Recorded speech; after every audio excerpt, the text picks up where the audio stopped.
Jadi tuan-tuan, kalau kita nak jadi orang hebat, nak jadi orang baik, jangan campur program maksiat, jangan terlibat dengan program maksiat, tak suka dengan program maksiat, duduk khulwah. Rasulullah awal-awal sebelum dilantik menjadi Nabi dah, Nabi tak campur benda-benda maksiat ni. Masa itu belum lagi turun wahyu pun, tak dilantik menjadi Rasul pun, tapi jiwa Rasulullah dah tak seronok dah pada benda-benda yang tak elok macam itu.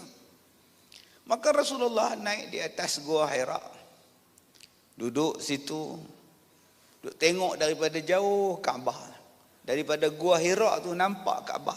Rindu pada Kaabah tapi nak pergi hati ni tak seronok.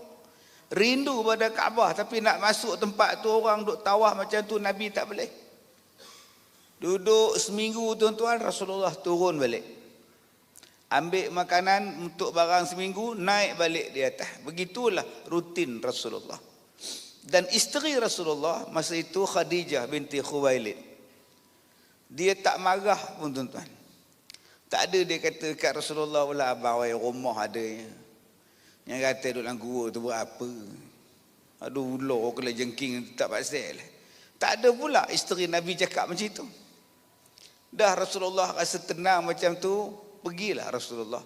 Saya jaga anak-anak di rumah.